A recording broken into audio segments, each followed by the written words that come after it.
I would like to welcome everyone to Nashville's Arbor Day. It's great to see so many people that I know. Last year I didn't know that many people. All right, where was that, Brad? No smart remarks. I want to thank all of you for being here today and celebrating Arbor Day with us.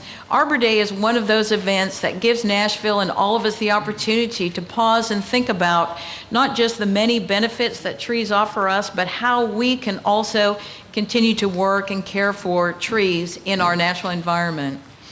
This event wouldn't be possible without many of the people that you see sitting up here, and some folks also who weren't able to make it. Mayor Dean, it wouldn't be possible without Mayor Dean, without Randy Lovett, the Director of Public Works. We also want to thank the Director of Parks, Tommy Lynch, Brian Rucker, who is our urban forester, the staff at Nashville Electric Service, including DeCosta Jenkins, who wasn't able to make it.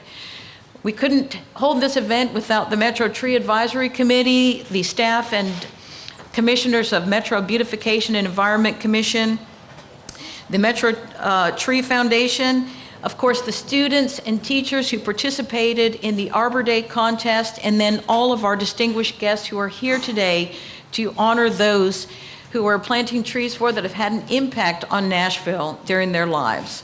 Thank you all for coming. At this time, I'd like to introduce the Director of Metro Parks, Mr. Tommy Lynch.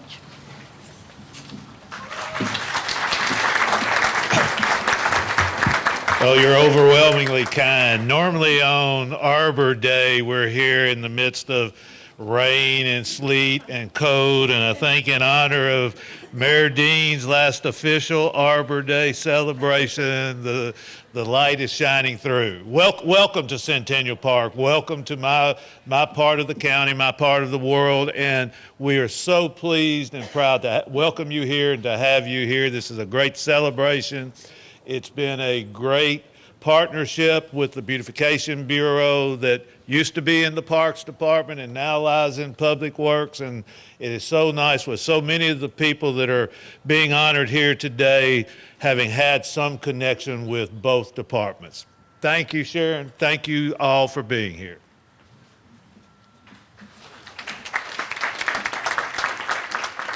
Good morning. For those of you who don't know, my name is Stephen Kivett. I'm the urban forester for Metro, not the state, and I enforce the landscape ordinance in the codes department. And at this time, I'd like to introduce Brian Rucker, the state urban forester. Good morning. It's a blessing to be here today. Such a beautiful day compared to what we've been through the last few weeks. Arbor Day is really a celebration of the trees, not only the beauty they provide, but also the function and all the benefits they provide to the environment and also to the city itself. Well, I've been tasked today through the National Arbor Day Foundation and also through the state of Tennessee to recognize the people behind protecting the trees that you have here in not only in Tennessee, but here in Nashville as well. So first what we'll talk about is the Tree City USA program. And Tree City USA is really developed, like Arbor Day has, to recognize communities across the state that are with 4 standards that have a tree board, that have a city ordinance, that spends at least $2 per capita on the community on the tree improvement program, and also celebrates Arbor Day like we're doing today. So this is really a milestone banner year for the city of Nashville on 20 years of being recognized as a Tree City USA community across the state. So we're very happy to congratulate you all, to congratulate the city and all the people, as well as the Nashville Tree Committee and the nonprofit groups and all of the tree plantings and all the protection that we do here. And even with this park, with all the changes that are being made, the beauty of trees and the function of trees is really being expressed here in Nashville, and Nashville is really becoming one of those flagship communities, not only just here in the state, but really it's getting a lot of buzz around the country from all the work that's being done. So if I could have Mayor Dean come up, please. Then on behalf of the Tennessee Division of Forestry and also the Nashville Arbor Day Foundation, we're very happy to award 20 years of Tree City USA to the city of Nashville. All right.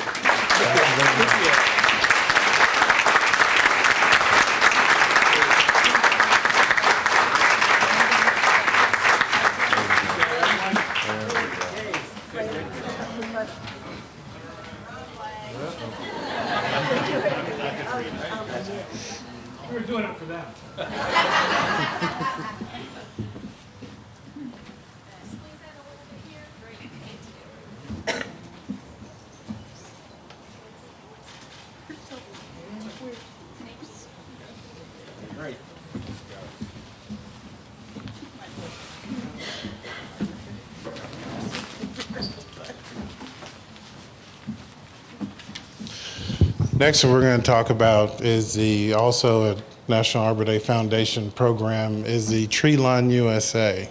And Tree Line USA, just like Tree City, not only recognizing a community, but it also recognizes a utility company within that community that provides a service. And just as though Tree City has 4 standards, a utility company, not only do they have a financial obligation, but then they also have to have a certified arborist on staff. They have to provide training for their workers. They have to have a vegetation management plan. They have to have a tree swapping where if you don't necessarily want your trees pruned, they can come in and plant the right tree in the right place.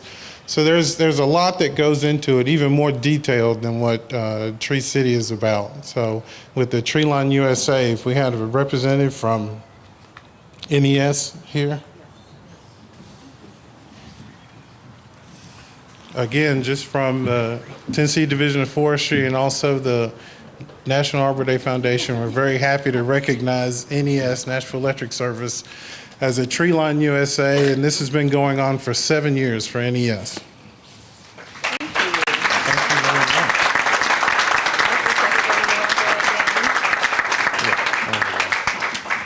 You want me to? Certainly. Usually it's two-sided.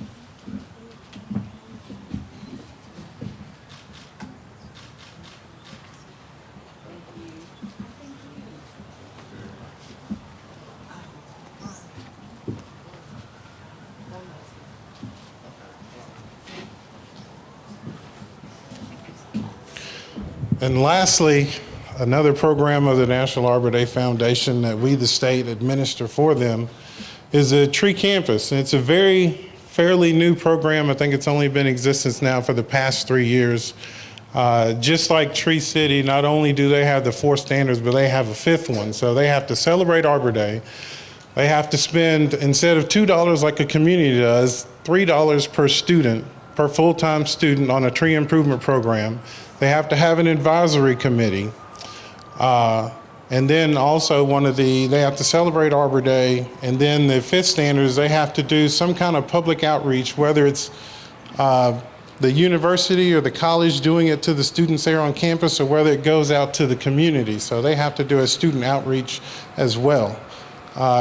We have 3 currently that are going to be Tree Line USA's, Tree Campus USA's here in Nashville. So we have Trevecca Nazarene, which I think this is their 2nd year. We have Tennessee State University, which is continuing as well. This is their 2nd year. And then we have a new one as well, Belmont College. This is their 1st year being a Tree Campus USA. So we don't have their award material in right now, but if they could stand up and be recognized.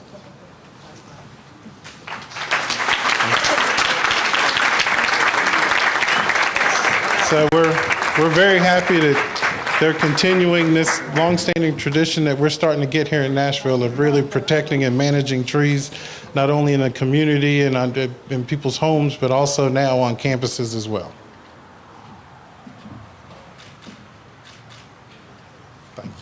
Thank you very much.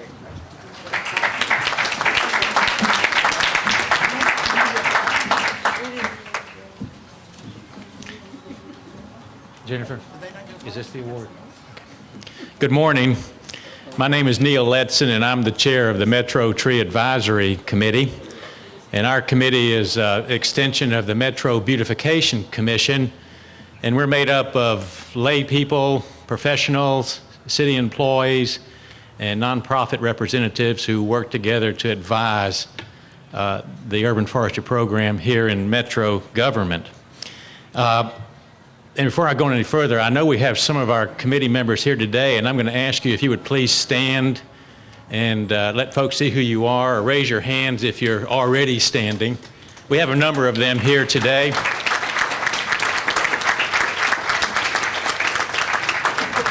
And this is a great group of folks to work with. Today, it's my honor to present the George H. Cate Award.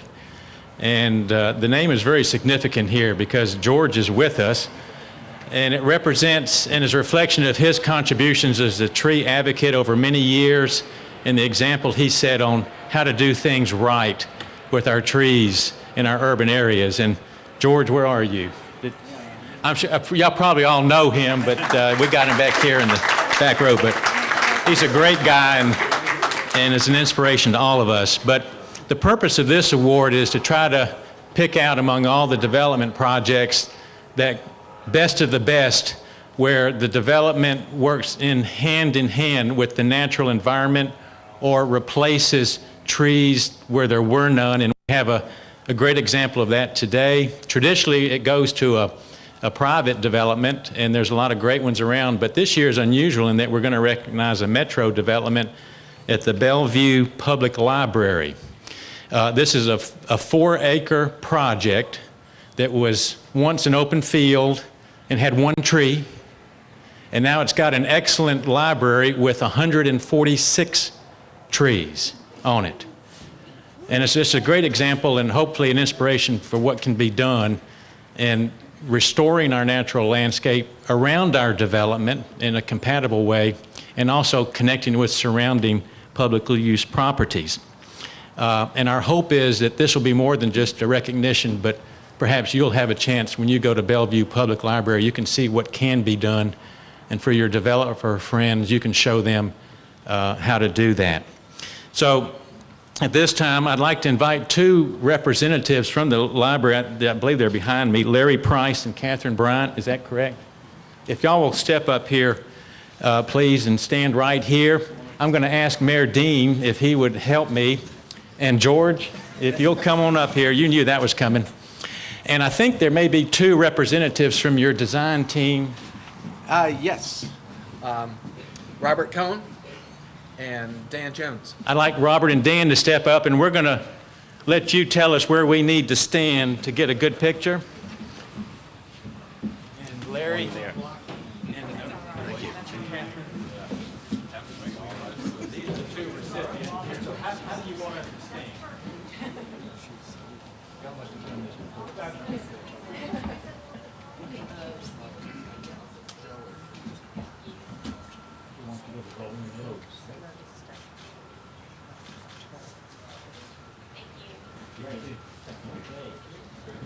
Congratulations. I'm honored to be Thank you. Excuse me. Congratulations. We appreciate it. Yes, we want to congratulate the Bellevue Library. It was a very worthy project. Unfortunately, Jeffrey Ezel, who coordinates our education programs and recycling education in Nashville, couldn't be here today. So I'm honored to talk with you a few minutes about the My Favorite Tree essay contest. And every year, Metro Beautification invites 5th graders to write an essay on their favorite tree, and we ask students to reflect upon a specific tree or type of tree that is special to them. These reflections serve as a heartfelt reminder to everyone. Trees not only benefit our community's economy and environment, but also our emotional and physical well-being. I'd like to thank all of the teachers and students who participated in this year's contest for their dedication to fostering a lasting appreciation for community trees. We had a lot of wonderful entries, and I'm going to be calling the 3rd place winner up here shortly, and with Mayor Dean, we're going to be presenting a plaque, and then they will read their essay. So the 3rd place winner is Sophie Vincent.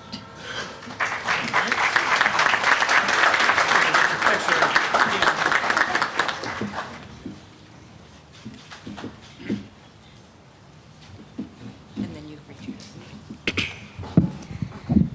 What if one day you woke up and all the trees in the world had disappeared? No leaves falling on the ground, no shade to keep you cool on hot summer days. Would you even notice? I would hope so, because trees are some of the most important things on the planet. Don't believe me? Well, let's put it this way. Without trees, there's no oxygen. Without oxygen, we can't breathe. If we can't breathe, well, you know. There's There's no end to the list of benefits trees give us, from providing water to giving us shade, which in some countries is something they desperately need. When you think about it, trees are the center of life. Plus, trees are where memories are made. You all have heard about Newton and that apple, right? Everyone has one tree that they love with all their heart. When I think of my tree, I think of the magnificent oak tree that is on my school playground. Almost all of my recess memories are with that tree. Almost every day, the first thing on our to-do list was to meet at that tree. Every tree, big or small, has a certain memory deep inside the bark that someone somewhere holds close to their heart. That big, beautiful tree was as tall as a skyscraper. Well, to the first glance of a kindergartner, it was. All through my life, I went outside with my friends and played on that tree. To us, it was anything we wanted it to be. A kitchen, a bakery, a salon, a secret spy base, you name it. As I got older, the tree became something more to me. Instead of just a place to have fun, it became my safe haven. If I was upset, mad, or on the brink of just plain giving up, I would go there. It was someone I could talk to or just go sit and think about everything. It was like a friend. That tree meant so much to me, I spent the last few moments of lower school there, reliving the memories I'd made over the last few years. Every fight, every apology, every secret club, and every food we had made someone try. A lot of times I missed my tree. Then I remember another little kid is probably creating a club or bakery as I write this. Maybe one day they'll write a story of that tree too. Every tree, no matter the size or shape, has a certain memory someone somewhere holds close to their heart. Of course, that's not the only thing trees are capable of doing. Many people have reported that if they have a hospital room looking over a tree, they heal faster. One of my favorite lesser-known ability of trees is that they decrease violence. According to a study, houses with trees surrounding them have much less violence in and out of the house than houses without trees. That's something the world needs very much right now. I'm very thankful to live in Nashville. It's a place with many trees, providing shade, water, and safety. It's beautiful, peaceful, and most importantly, has plenty of trees to spare. Now, think of my first question again. What if, one day, you woke up to a world without trees?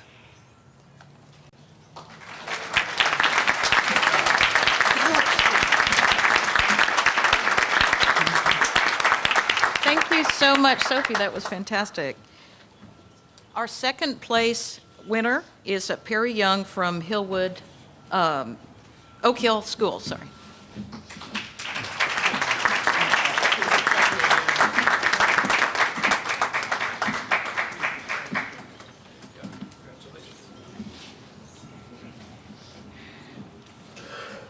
Hi, my name is Perry Young. My essay is called How to Build a Treehouse. My favorite tree is a weeping willow because of a personal story I had in Santa Barbara through when I was 8. This is one of the many reasons I like weeping willows. When I was about 3, I moved from Swansboro, North Carolina to Santa Barbara, California, to a long one-story house. The first thing I wanted to do was find my room, which was hard because there were so many rooms because of the length. My parents picked out a small room next to theirs at the end of the hallway, and I ran in and I jumped in my bed and fell asleep. When my dad unpacked the next day, I decided to go outside with my mom and see our backyard. When I went outside, I noticed a long bocce court and a playground. Of course, I went to the playground and started swinging on one of the swings. Once I was bored, I looked at a little garden and shed in the corner of the back. So I went over to see the garden, but there were no plants or anything, so I decided to go. Once I turned around, I saw a big weeping willow. I went over to it, trying to climb it, but of course I was too little. I thought I would try again when I was older. I ran over to my willow. I was now 5 and I could climb the tree. I had found a path to a spot where I could just lay and think before and after school because I never had any homework there. One day, when I was thinking in the tree, I had a brilliant idea. I ran inside and grabbed a box. I stuffed an old blanket that we never use in the box, along with a barbecue grill cover-up, and ran outside. I went into a shed, careful of the mouse traps that were all over the floor, and got a piece of wood with no splinters or nails. My gloves that I put in my box. I got the blanket and threw it in my thinking place so it looked like a hammock. Then I threw it over the barbecue grill cover-up, a little bit over the spot, so just in case it rained, it wouldn't get wet. Even though it really never rained there. I got my dad he let me help him sandpaper the wood and balance it on the hammock so I wouldn't fall. Finally, I put a few decorations up and called it my tree house. I always went to my tree house until I was 8, and I moved to Tennessee. And I had so many fun memories in my tree house and showing my friends and family. I also put my dog up there. That wasn't so pleasant. There's so many memories from that tree. That is why I really like weeping willows. Thank you for listening.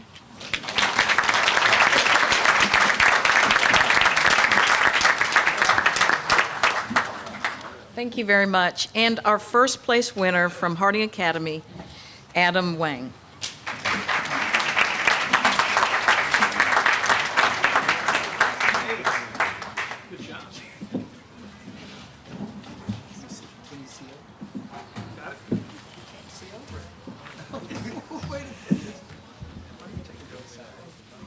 Here, do you want to come right over here? Yeah.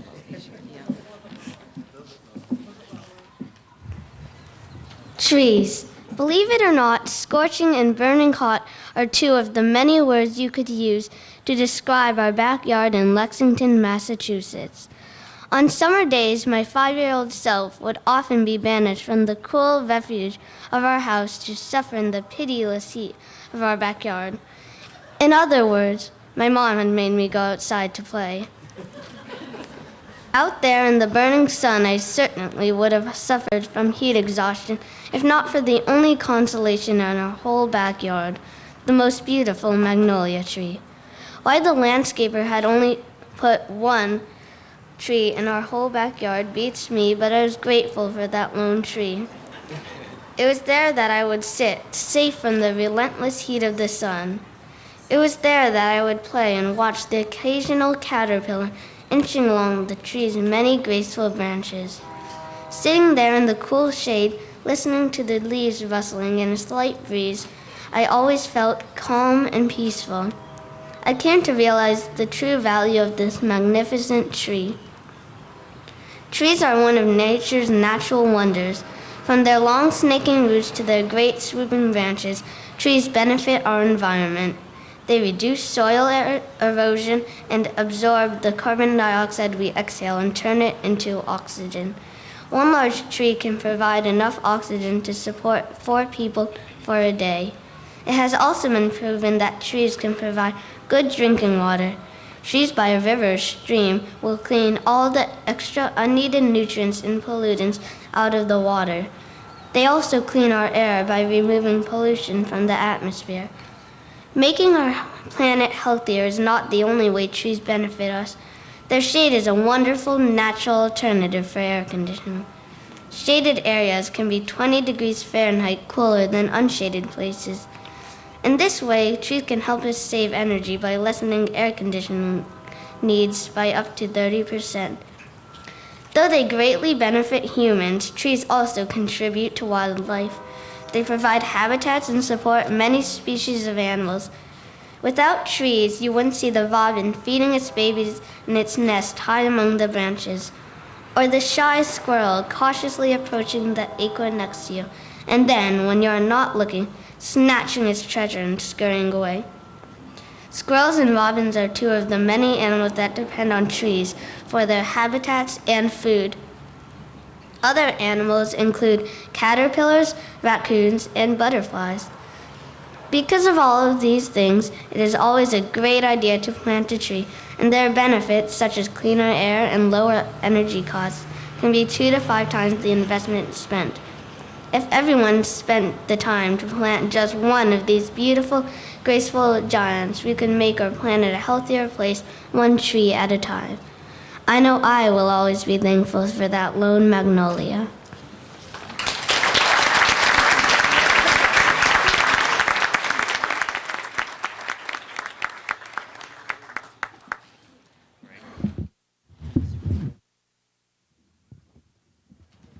Thank you. That was very inspiring. I'm Jennifer Smith. I'm the city horticulturalist within Public Works and Beautification. Trees have been planted in Centennial Park to memorialize 4 Nashvillians.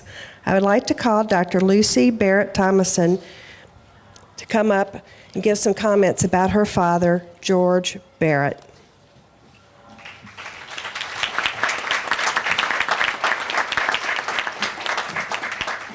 I'd like to ask both my sisters, Katie and Mary, to join me up here if they don't mind.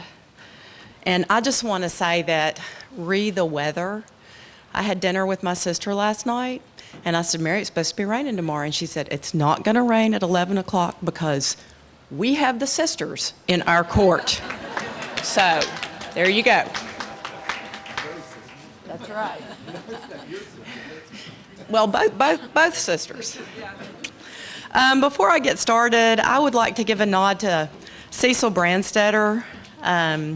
He and my dad both passed away this year. My dad started his career as a lawyer with Cecil, and he was extremely influential on my dad.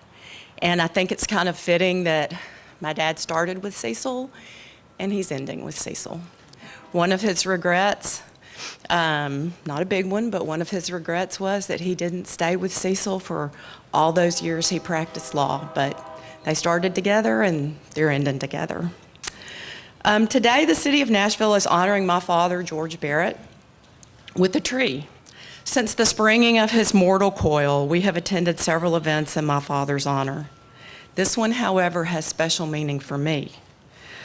First, I was a natural resources major in undergraduate school. My father, a confirmed urbanite all of his life, never really was able to grasp the appeal of spending my days running around in the woods, getting dirty, and measuring trees and rocks. Second, and more importantly, the city that my father loved is honoring one of their native sons. My father was born and raised in East Nashville, and his roots in Nashville ran very deep. With the exception of a stint in the Coast Guard during and immediately after World War II, 4 years at Spring Hill College in Mobile, Alabama, whom he credits with developing his moral compass, and a year at Oxford, followed by 6 months backpacking around post-war Europe, my father spent his entire life, 86 years, 10 months, and 7 days, as a resident of this fine city. In Nashville, he was educated, pulled his boyhood pranks, made friends with Dick Fulton and John Sigenthaler, among others too numerous to mention, married, raised his family, buried his parents, and most of all, worked without ceasing for over 50 years to make this city and community a better place for everyone who lived here. His roots ran deep and his branches spread wide. Neither race nor sexual orientation, economic or social status, homelessness or occupation were important to him in his quest to make Nashville a better place. For only if the community or the ecosystem as a whole are thriving will the tree itself thrive. And a community can never thrive in the face of hate or prejudice or injustice. His wide branches sheltered many causes: civil rights, civil liberties, labor, politics, and underdogs, to name a few. He did not shy away from what he considered the good fight, regardless of how unpopular or even dangerous that cause might be. An inveterate scrapper, my dad's passion for Nashville did extend beyond a good fight. He had a love of politics. Before entering law school, George worked on Estes Kefauver's campaign for the U.S. Senate as Kefauver's stick man. That's driver, an ironic fact for those who appreciated my father's driving skills, or lack thereof. He visited every county in Tennessee, but he always returned to Nashville. He had the ear of Congressman and then Mayor Dick Fulton, a friend from childhood. When Mayor Fulton began a Beautify Nashville campaign, George was on board. He bought an old warehouse on 2nd Avenue. In the mid-'70s, 2nd Avenue was almost a ghost street. He set about refurbishing the building, and there his law office was and remained for the better part of 40 years. Greenbelts and parks and urban spaces are critical for the health of the community, both emotionally and physically, and trees are a vital component of the greenbelt. They provide shade, shelter, soil stabilization, and even oxygen to the community and space that they occupy. My father might take humble exception to being referred to as a vital part of the Nashville community, but vital he was. His roots ran deep, his branches spread wide, and the causes he sheltered in those branches spread their wings and flew long and far from Nashville, carrying his hopes to make not just Nashville, but all of Tennessee, the United States, and even the world a more just and equal place for everyone. It is my hope that this tree will provide shelter, shade, and oxygen to the vibrant, diverse Nashville community for many years to come. I will close with the words of the Honorable Judge Joseph Haynes. George Barrett exhibited compassion for the less fortunate of this society throughout his legal career, and there will be none like him again. We are adjourned. Thank you, Nashville, for honoring my father, the citizen, George Barrett.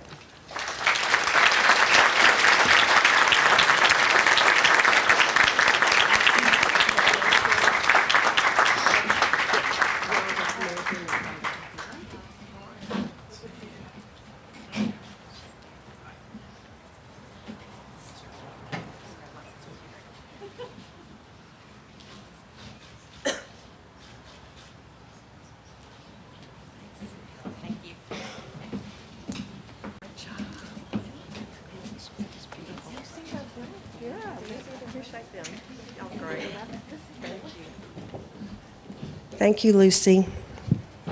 The speaker on behalf of Cecil Brandstetter is his son, Dewey.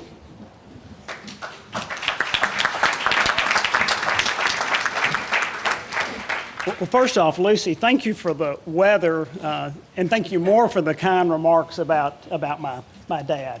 Really appreciate that, and the sisters for the nice weather. But you're a hard act to follow. First, I'd like to thank the Metro Beautification and Environment Commission for recognizing my father, Cecil Brandstetter, by dedicating a tree in his honor. Dad loved this city and was involved in its development, which is probably why he's being memorialized here today. While Cecil Brandstetter may be known as the father of the Metro government, what many of you don't know is that Cecil Brandstetter was a conservationist when conservation wasn't cool. Dad was involved in environmental issues going back more than 60 years ago. He was active in the Tennessee Conservation League and served as its president in the 1960s. In the late 1960s, he was instrumental in the creation of the Tennessee Environmental Council and served as its first president. In the evenings and on weekends, Dad liked nothing better than to put on his coveralls and spend time on his farm. While some folks enjoyed having a drink after work to unwind or spending their time on the weekends watching sports, Dad preferred to be outside, spending his free time enjoying nature. So it is particularly fitting that during this Arbor Day celebration, you have chosen to honor Cecil Brandstetter by planting a tree in his honor. My family appreciates this gesture and thanks you for recognizing our father in this way. Thank you very much.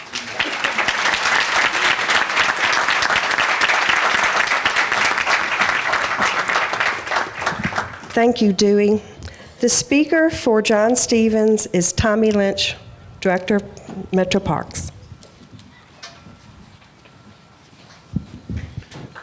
Thank you, Jennifer. I want to point out to all of you a group in the back here today because we're here to honor one of them, John Stevens. The group behind you is the group that's part of our landscaping crew and our tree crew and our maintenance crew, and John led that group for many years. I want to thank John's wife, Kay, for allowing me to be the one here to talk about him today. It's a privilege to talk about John and how he impacted the many lives of our citizens and our visitors in his 43-year career. I could not begin to guess how many trees and how many flowers he planted, nurtured, and tended to across the county. He worked with Mr. Purtle as well as Randall Lance and the landscaping crew. And it's said that he who plants a tree plants a hope. If that is truly the case, then John, like many of the people here today that worked with him, spread hope across this fair city. John led the opening of the new greenhouse at Two Rivers, as well as installed all the trees on the addition of Ted Rhodes Golf Course, along with tending and installing the over 350 planters in downtown Nashville. He knew all the types of plants and birds and trees, and he truly enjoyed teaching people about them. John was a quiet man, but could speak to the history of the Parks Department, the history of Nashville, as well as all the individual parks in this city. He was unknown to many of you, but you know his legacy. Look around the park here. It's evident all around us, particularly in the sunken garden where he loved to work. I never truly thanked him for what he did with our department, and I feel honored here today to do just that. Thank you, John. Thanks, Kay, for sharing him with us. And if a person's importance is related to his impact on other people's lives, then let it be said that John Stevens was a very important person to Nashville. Thank you.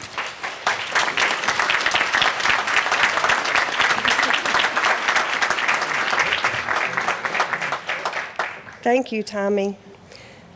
The speaker for James Utley III is Judge Randall Wyatt.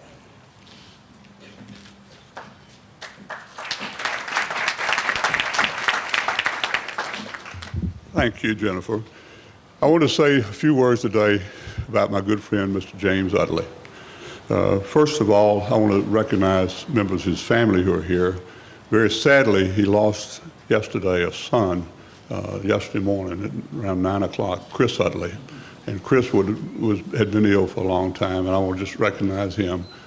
His wife, Terry, isn't going to be with us today. But I also know who is here today. Chris was, as a matter of fact, followed in his daddy's footsteps as a court officer for Judge Monty Watkins in criminal court. His son, Jimmy, is here, and I want to recognize him. Sadly, it's a sad family lately with things, but Jimmy lost his wife about a month ago very suddenly, and so I'm glad Jimmy's here. His son Antoine is here, his daughter Elisa is here, so I want to recognize them first. I met Mr. Utley in 1968 when I was in the district attorney's office and then assigned to Judge Alan Cornelius's courtroom. That's when I met Mr. Utley. And interestingly about that coincidence, I spoke here on behalf of Judge Cornelius about 7 or 8 years ago when he was honored on this day. But anyway, Mr. Utley was a court officer then, and he was the first African-American court officer in the criminal courts of Davidson County, and that was in 1968. I always knew then if I ever was in a position like Judge Cornelius to have a court officer, and never dreaming that I would have, that Mr. Utley would be somebody that I would want to have.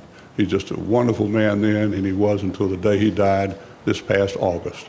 His family honored me and let me speak at the cathedral on West End at his funeral last August here, about a half a mile from here. Mr. Utley was a great man. He was a great court officer. He did such a wonderful job in our court. And there are 3 people at least here today who can vouch for that.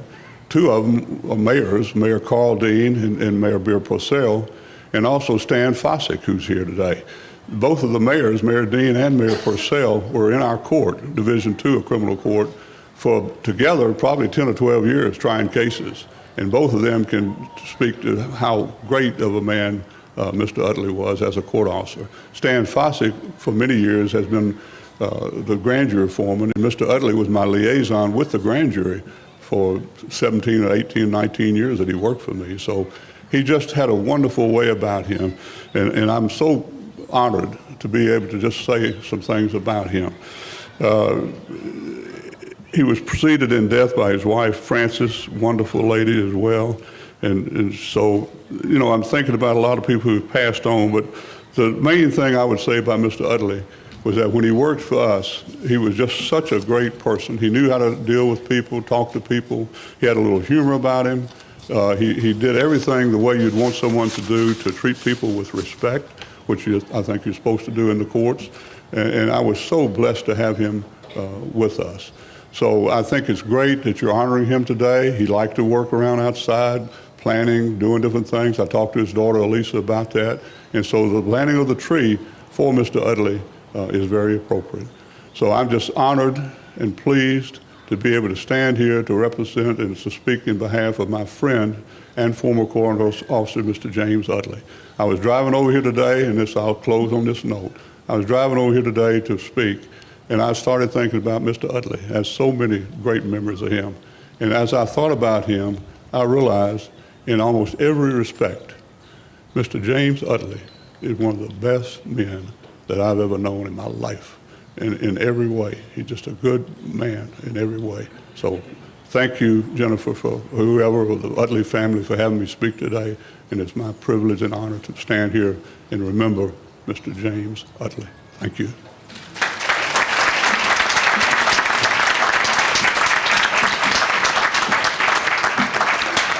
Thank you very much, Judge. In addition to the trees that are planted in memory, we also plant every year a tree in honor of someone. And this year, we are truly honored to be planting a tree for Lawrence Jackson, who was a longtime Metro government and Metro beautification employee.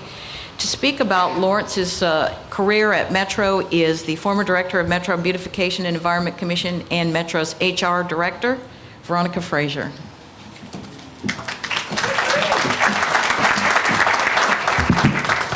Thank you, Sharon. I'm delighted to be back here celebrating Arbor Day, and I'm especially delighted to be able to make remarks about Lawrence Jackson. Lawrence has 20-plus years of work with Metro Beautification and Public Works, first as a commissioner, then as the chair of the commission, and then as an employee. And cleaning up and doing everything he can to make Nashville a beautiful city has not just been a job for Lawrence, it's been his passion. And Lawrence is one of those folks who's led a virtuous life, and he's reaping the rewards of that virtuous life in his retirement with colleagues and coworkers and friends who love and respect him, a family that loves and reveres him, children and grandchildren. And so I'm very thrilled to be honoring Lawrence Jackson, someone that I've learned so much from through my 8 years of working with Lawrence. I would also like to mention a program that Lawrence it's truly his legacy now. We have a community service program in Metro Beautification that was started about 7 years ago. We talked with the judges, and we were able to, those folks who were given light sentences for minor offenses but still needed to do a little time for their crime, the judges agreed to let those folks do community service under Metro Beautification, and Lawrence has supervised that. And as Judge White can attest, you get a real microcosm of the city that goes through the judicial system. Lawrence had preachers, teachers, professors, doctors, lawyers, musicians, tourists who had to make a second visit back to Nashville. They probably stayed a day too long. We had soldiers who over-celebrated, and Lawrence had them all. He would load them all up in a van with much excitement to go clean up this city. And I'm talking hundreds of tons of trash and debris, illegal dump sites, tires that he cleaned up joyfully with that group. And there was one common denominator, even though they may have all been different folks, that they were going to help clean up this city. Lawrence would come back and tell me so many interesting stories. I remember one he was sharing that he had a soldier from Fort Campbell come up in his dress uniform with his beret on, with his dress blazer on. And Lawrence said, I think the fellow thought I was going to let him go. I said, well, Lawrence, what did you do? He said, well, I told him how grateful I was for his service and how much I appreciated, and I considered him a hero. And the one thing that I didn't want to do, I was going to do everything I could to keep him out of jail in Davidson County. And I handed him gloves and a trash bag, and he took off his green beret, he put it in his pocket, folded up his jacket, and laid it over the seat in the van. And so when Lawrence got that soldier picking up trash, everybody around started picking up trash.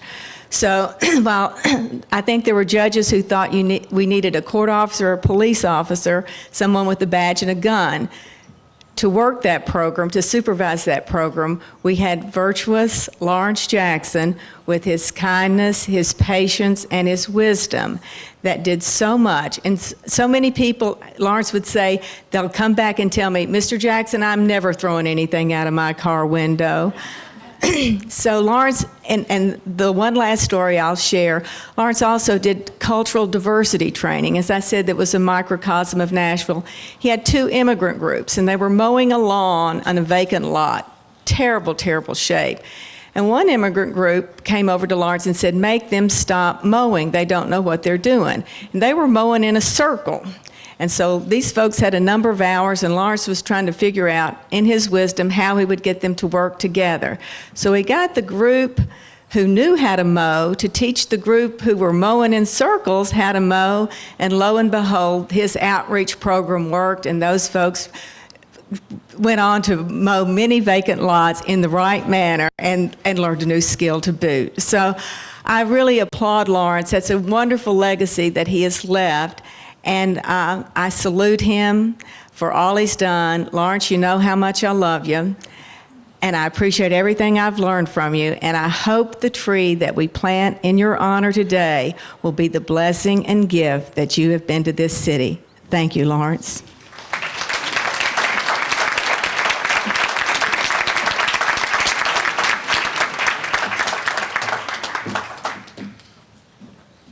Thanks, Veronica. I just have to say I've had the pleasure of working with Lawrence also for a couple of years, and he is the best storyteller.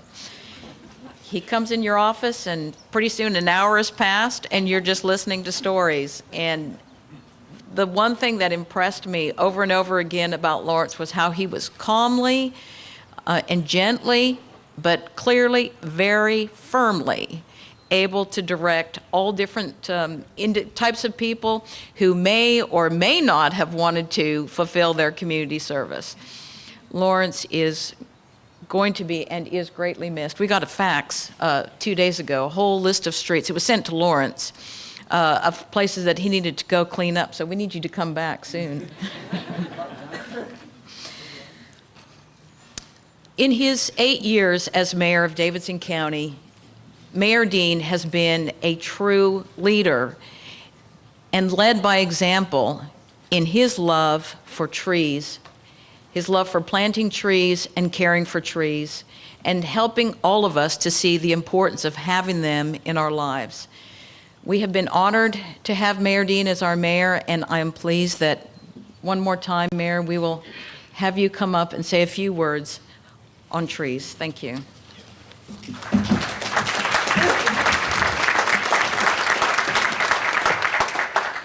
Well, thank you, Sharon. It is an honor for me to be here. And before I get started, I just wanted to recognize some elected officials who are with us. You've all heard Mayor Purcell is here, former Mayor Purcell. Bill, thank you for being with us. The Vice Mayor, George Cate, is with us. From the Metro Council, we have Sherry Weiner, Peter Westerholm, and Berkeley Allen. Thank you all for being with us. And of course, Judge Randall Wyatt is here. I am excited to be here again for National Arbor Day, not only because I think trees are some of the greatest natural assets of our city, but also because Arbor Day means spring is almost here. And after the events of the last 3 weeks, I am more than ready for that. Trees are an important natural resource. They clean our air, they conserve our soil and energy, they provide homes for wildlife, they beautify our parks and make communities even better places to live. Here in Nashville, we take our trees and their care seriously, and I'm pleased to see such great work across our city continue to help grow and preserve our tree canopy. It's been nearly 7 years since I formed the Green Ribbon Committee with the goal of making Nashville the greenest city in the Southeast. That work continues. The Green Ribbon Committee reported and identified 16 goals and 71 recommendations, specifically related to our tree canopy. The 2 goals in the report included to design and implement the most progressive open space plan in the Southeast, and develop and maintain an urban forest program. I'm pleased to say that we have made progress toward these goals with the following updates. In December 2008, we commissioned a downtown tree master plan. Then in February 2009, I signed a Green Streets ordinance requiring green infrastructure, including trees, to improve stormwater absorption. Examples of that include Dederick Street, Korean Veterans Boulevard, and many others across the city. In August 2009, the downtown tree inventory was completed, and one of the largest steps was in December of 2011 with the creation of Metro's Landscape Coordination Program, including the hiring of the city's first horticulturist, Jennifer Smith. Since Jennifer was brought on, she has overseen our Nashville tree inventory and Metro's Landscape Coordination Program. Both of these initiatives and many other projects that Metro Beautification work on year-round are important to the vitality of our city by improving our quality of life, making our city more attractive, and ensuring that we're good stewards of our environment too. All of this work would not be possible without all the great partners in our community, including nonprofit organizations, businesses, and other municipalities in the region that are collaborating with us.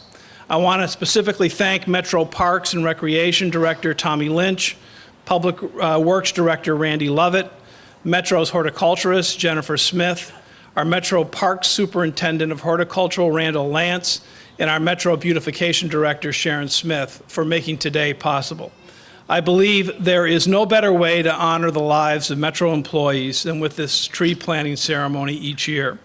Our government is only as good as the people who work for it. And as a city, we are indeed fortunate to have a great number of dedicated public servants who devote their lives to this important work. The trees planted today will grow and thrive over the years, reminding us of the lasting impact these employees have made through their work and personal lives. Now, for the moment you all been waiting for, I'm going to read the proclamation for Arbor Day. And I've taken the liberty to cut out all the whereases. And I need my glasses for this one. Arbor Day is celebrated in Nashville on March 12, 2015 at Centennial Park to promote the proper planting and preservation of trees in our community and to encourage citizens to plant more trees for environmental enhancement. Nashville will receive its 20th Tree City U.S. designation, which recognizes the establishment of a tree board, a tree ordinance, expenditures of $2 per capita on trees, and official Arbor Day ceremonies. Nashville will receive its third Tree City USA Growth Award in recognition of the establishment of the Emerald Ash Borer Task Force and for a partnership that planted over 260 trees in the median of Old Hickory Boulevard in South Nashville. Belmont University has been designated Nashville's third Tree Campus USA, and through the Nashville Tree Foundation's Reliefing Day, over 140 trees were planted by volunteers in the neighborhood. The Arbor Day Foundation and the National Association of State Foresters have named Nashville Electric Service a Tree Line USA utility for the 7th year for its efforts in quality tree care, tree planting, and public education programs. During Arbor Day, a variety of trees will be planted. In memory of George Barrett, a northern red oak, Cecil Brandstetter, a white oak, John Stevens, a black gum, and E. James Utley III, a basswood. In honor of Lewis Jackson, a northern red oak will be planted. Now, therefore, be it resolved that I, Carl Dean, Mayor of the Metropolitan Government of Nashville-Davidson County, do hereby encourage citizens to join me in celebrating and preserving Nashville's trees as we come together for Arbor Day. Thank you.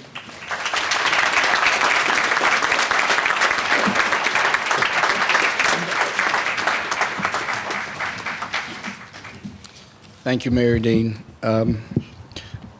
I get to do the benediction, so. And I'm Randall Lance with the Parks Department, so thanks everyone for being here today. I want to recognize my crew back on the back. Guys, wave your hands a little bit.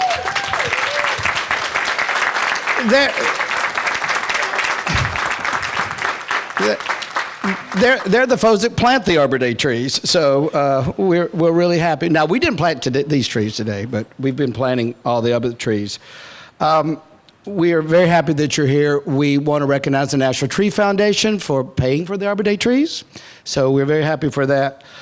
Make sure that when you leave, you go by and get a tree ceiling. There's Washington hawthorns. We've got overcup oak, red buds, swamp oaks, swamp white oaks. So make sure you get your things. Also, we have cookies and tea to ruin your lunch. So anyway, so make sure you get that. So again, thank you for coming today. And anything else, Jennifer? Oh yeah, we have to do that. We'd like for the families to join us. Guys back there that will take you, and Jennifer and Stefan will take you back and show you the trees. We'll have to go, you walk up the path a little bit up the street, and we'll go in the new construction site. So just pretend you have a hard hat on, and nobody will notice. So, but look, we have the trees there. It's a little muddy, so we may just have to point the tree for you. But again, we thank you for being here. Happy Arbor Day, everyone. We hope to see you next year.